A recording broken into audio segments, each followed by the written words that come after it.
kabajamoo Dr. Abiy Ahmed ministeera keenya fi biyya keenya addunyaa kabajamoo Giiftuu Duree Innaaf Taayyachoo haadha dhalootaa ambaasaadara barnoota naannoo keenyaa kabajamtoota ministeerota keessummoota asitti argamtan hundaa ol manni magaalaa Bashaashaa bara gammaddoon baganatti kan isin geejjechuu barbaada. Giiftuu Dureen keenya jijjiirama asitti naannoo keenya keessatti magaalaa adda addaa keessatti manneen barnoota sadarkaa lammaffaa ijaaruudhaan Oromiyaa keessatti barnoota irratti kaka'umsa olaanaan akka uumamu dadammaqiinsi guddaan akka taasifamu gochuudhaan keessattuu manneen keenya kitaabota barreessan irraa galiiwwan argaman hunda Oromiyaa keessattis biyyattii keessattis manneen barnootaa ijaaruudhaan ciniinsa sirna barnoota irratti ture hanqina manneen barnootaa akka waliigalaatti ture hiikuudhaaf sosochii bal'aa gochaa turanii isa kanaanis manneen barnoota hedduun naannoo keenya keessatti ijaaramee jira. Bashaashattis manni barnoota sadarkaa kanatti qulqullina qabu, ga'umsa qabu, laaboraatoorii waa hunda guuttatu isiniif ijaaramee jiru. Kennaa Giiftuu Duree keenyaati gammaddan baga kanaan isin geejjechuu barbaada. Warraaqsi isaan naannoo barnootatti jalqaban akka naannoo keenyaatti manneen barnoota bu'uura boruu hedduun akka ijaaraman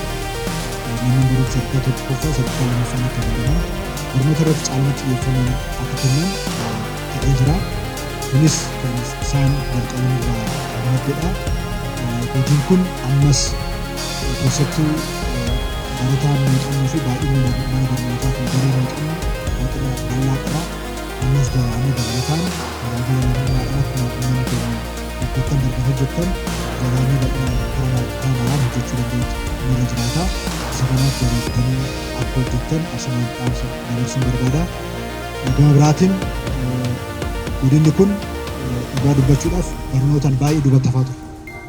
Waggoottan darban hojii amma tokko hojjetamteen wanti xiqqoo waan abdii namatti kennamu jalqabee jira. Garuu ammas keessattuu rakkoo jimaa afaan ol qabatee jiru hir'isuutu isinirra jiraata. Ijoollee mana barnootatti erguutu isinirra jiraata. Ijoollee keessan hordofuu qabdu. Kanarratti manneen barnoota bu'uura boruu hojjechuu irratti sadarkaa tokkoffaa hojjechuu irratti waan isin hojjettan jira. Ammas garuu rakkootu jira. Isa kana akka jabaattanii irratti hojjettan maatii asitti manneen keenyas gochaa jiran akka maatiitti gochaa jiran hubattanii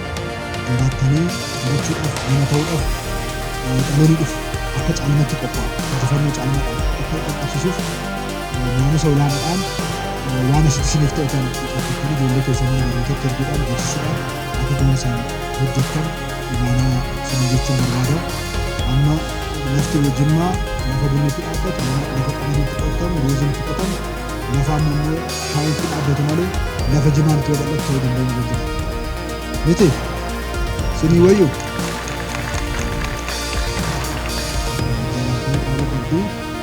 asitti immoo kilaastara shaayii jalqabame akka gaariitti kunuunsaa jirtu. Yeroo gabaabaa keessatti warshaa irratti dubbatamaa jira. Shaayiin Bashaashaa jedhu addunyaadhaaf gurgurree oolmaan bilaash oduu hin taane bilaashummaan isaa xiqqoo karaa mallaqaatti jijjiiraa akka deemnu asumaan akka biraandiitti akka itti fayyadamuudhaaf qophiirra jirru asumaan muummee keenyaaf kaasuun barbaada. Garuu lafti ammas hin dhaabbannee jabaattanii dhaabuu irratti xiyyeeffachuutu isinirra jiraata. Kana gootanii galii keessan guddisuu industirii bal'isuu irratti jabaannee hojjennu isin jechuun barbaada. Mana barnootaa kana kunuunsitanii caalmatti akka itti fayyadamtan ijoollee keessan immoo akka sirriitti qo'achistan imaanaa isiniin jechuun barbaada. Galatooma.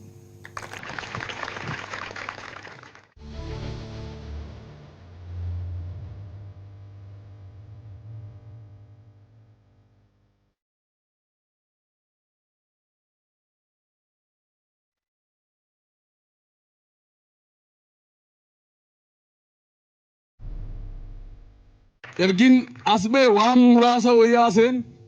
kun guddaan akka yaaddofne Jimmi dhugaa dubbachuudhaaf jijjiirumsa dura gaafii misoomaa gaafii nageenyaa qabdi turte. Jijjiirumsa asitti hojiiwwan gurguddoo mootummaan keenya dinagdee irratti hojjenna barnootaaf teekinooloojii ariitii baay'inaaf qulqullinaan halkanii guyyaa hojjechuun nurra jiraata hiyyummaa keessaa ba'uun nurra jiraata karaa jedhuun waggaa 5 kana keessattuu Jimmi bunaan beekama malee qamadiinaan hin beekamu. Bara 2012 keessatti lafa hektaara 50 kaanee hektaara 510 ga'uu dandeenyeerra qamadii kana gizee jennu tiraaktaran beeku jimmi mootummaa jijjiirumsaa fooqii magaalaa keessatti ijaara mootummaan keenya naannoo akkuma beekamu qonnaan bulaa parsantii 85 qabannee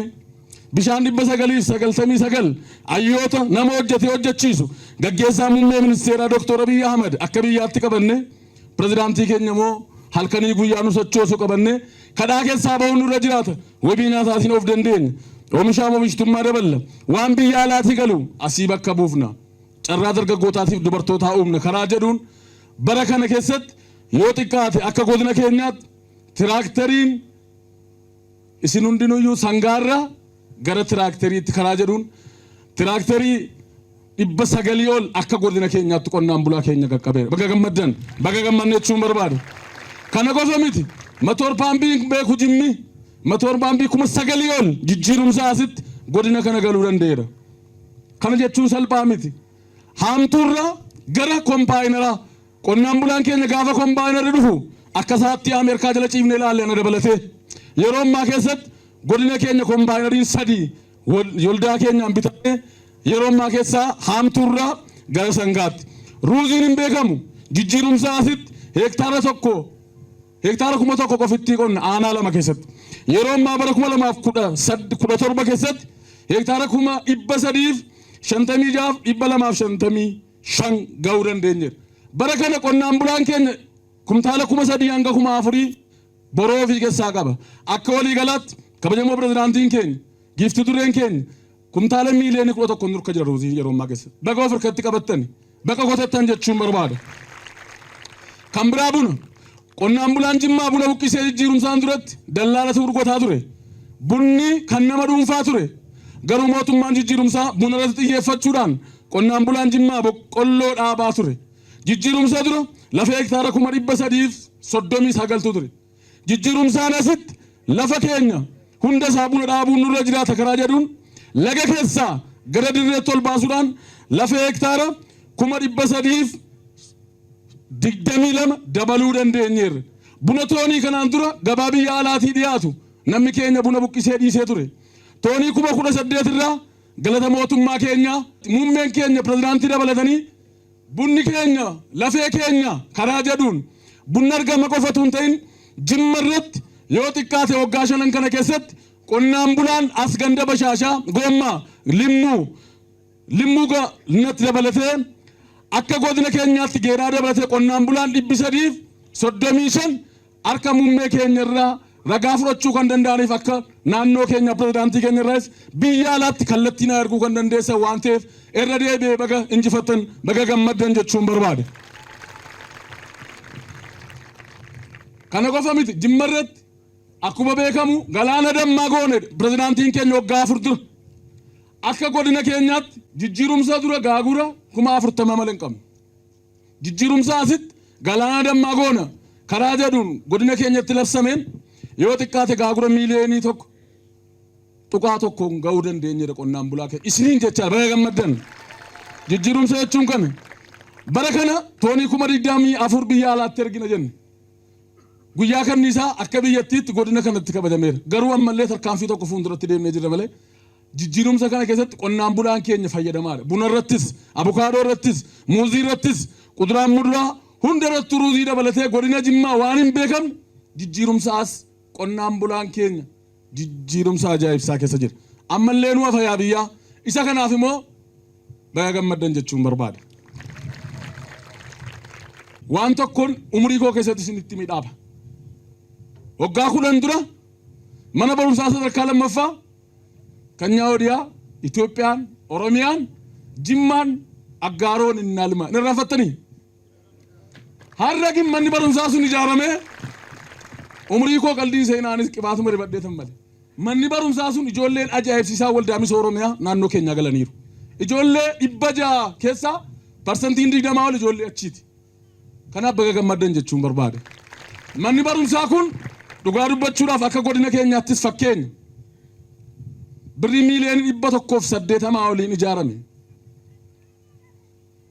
barataa 900 ol asitti barsiisuu danda'a kana yoo argitan nus akka fakkeenyaatti fudhannee akka godina kanaatti wantas keessa dhiben jiru loontu jira kannisatu jira barataan asitti baratu akkuma gaafa kanyaa hidhamee achitti ijaarame isa kanas muummeen keenya halkanii guyyaa hordofuudhaan guyyaa dhaabbaaf waan ga'aniif maqaa kootiin maqaa uummata godina Jimmaatiin ulfaadhaa galatoomaa jechuun barbaada.